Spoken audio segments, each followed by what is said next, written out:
We welcome you in on a special edition of Always College Football. It is Friday afternoon, January 12th, and Alabama has officially named Kalen DeBoer, the former head coach of the Washington Huskies, as their next head football coach. This is a massive move to kind of shake up what's gone on in the sport. If you're unfamiliar with who Kalen DeBoer is, I'll bring you up to speed as quickly as I possibly can. The guy has had an unprecedented rise in the college football world. He was the head coach at Sioux Falls for a handful of years. He went and won 3 championship games, lost another, but that was at the NAIA level. He was 17-2 in playoff games in the NAIA. Before he was at Sioux Falls, he had played football for Sioux Falls. So kind of went about high school route just a little bit.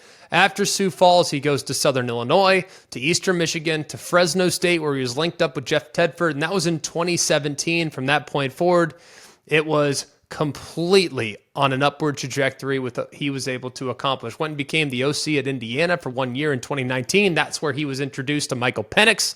They had a pretty solid rapport. Naturally, a little later in his career, he went back to Fresno State to become the head coach when Jeff Tedford stepped down. And then he became the head coach at Washington in 2022. And the time that he's been at Washington, it's been absolutely absurd. Going 25-3 over the course of his tenure, one of those losses coming in the national championship game. He beat Texas twice, did a lot of great things, beat Oregon 3 times. There's a lot to appreciate about what he was able to accomplish in a very short period of time. But on a personal note, I did not know Kalen DeBoer very well prior to calling the Sugar Bowl. But having spent about a day and a half with him and getting to know him personally, spending time around his program, it was obvious to see why he's had the success that he's had everywhere he's been. He has a ridiculous career record of 104-12 as a college football head coach. It's pretty impressive. But I'll say this, a lot of people got paid in the process, and there was optics that would lead you to believe that there were other candidates that were vetted prior to Kalen DeBoer's hiring. That is accurate. There were calls made to many people in the coaching profession. I can tell you right now that Dabo Sweeney was reached out to. Mike Loxley was reached out to. Mike Norvell was in communication. Dan Lanning was explored early in the process. Steve Sarkisian was explored early in the process. Everyone was considered, and Greg Byrne cast a pretty wide net just to gauge interest and to see exactly where things were in other places. But from the beginning, I'm told with good information that Kalen DeBoer was the guy to beat from the very beginning. Now, Jimmy Sexton is a remarkable power player, and you'll probably realize that Jimmy Sexton represents most of those other coaches. So Mike Norvell got a hefty $80 million deal over the next 8 years as a result of the possible interest that Alabama was showing towards him. There was another re-up that occurred in Austin, Texas with Steve Sarkisian. Steve Sarkisian was certainly considered, but he was locked down very quickly with another very lucrative deal. Dan Lanning, he was really never an option from the beginning, not because he wasn't desirable. Of course he was. The guy's amazing. But because his buyout was so prohibitive that it never really got to the point in which they would begin to negotiate or begin a conversation. So I believe Greg Byrne went into this process expecting Kalen DeBoer to be his number one option.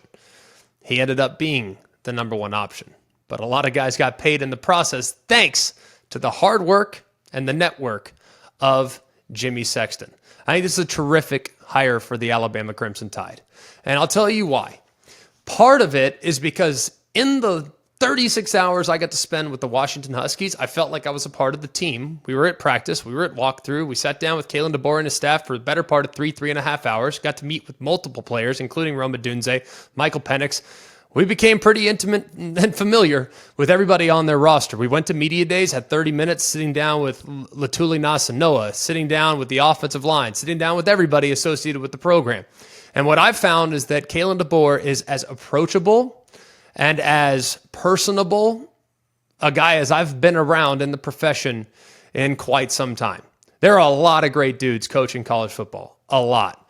But Kalen DeBoer completely opened up his program to us in the media, which made me think, man, this guy just understands. And if he treats us like this, I can only imagine how he treats his players. And then you talk to the players about him, and they're willing to go the extra mile. They will buy into whatever this guy is selling. He will buy into whatever this guy believes is best for the long-term health and prospects of not just their careers, but also the program's future as well. So I could not have been more impressed with my interactions with Kalen DeBoer. I think he understands the current era of the sport. He knows how to meet the kids in the middle. He's not going to bog them down with extra stress. He's going to try to build them up. He's going to have them playing free. He's going to have them playing confident. And I think that's exactly the temperament that you have to have if you're going to be an uber successful coach in today's day and age in college football. I think it's a terrific hire, and one that I thought there was a lot of really good options. I think that if you look at college football, we're in a really healthy spot right now. There are a lot of really attractive options. There's a lot of really good coaches, but I think Greg Byrne got his guy, and the guy that he had circled and prioritized from the very beginning, or at least that's what I've been told with the information that's been presented to me.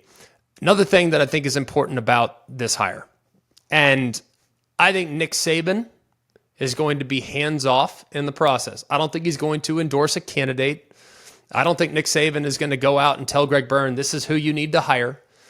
But I would be surprised if Nick Saban's input wasn't taken into consideration as Greg Byrne began this process. And I know this. I know Nick Saban put an all-points bulletin on trying to bring Ryan Grubb, the offensive coordinator for the Washington Huskies, to Tuscaloosa last offseason to become his offensive coordinator. Now, Ryan Grubb at the last minute decided, hey, I'm going to stay. But he had clearly studied the program. He had clearly studied the offense, because he would not have pursued Grubb so heavily if not for the respect and admiration that he had for the program that had been built on that side of the ball. Now, what happens with Washington from this point forward, we will evaluate that as we see fit. But I would be surprised if Ryan Grubb doesn't get a good, long, hard look as the possible successor to Kalen DeBoer. So this is a massive move in the college football world. Keep it locked in here on Always College Football. We'll keep you up to date with all the information that we have. If it's in an hour, it's in an hour. If it's in 2 hours, it's in 2 hours. But keep it locked in here to ESPN's YouTube channel for college football. You can also subscribe to the podcast wherever you get your podcast, and know that we will keep you up to date with all the information that we have. But a massive move today as Kalen DeBoer becomes the next head coach of the Crimson Tide.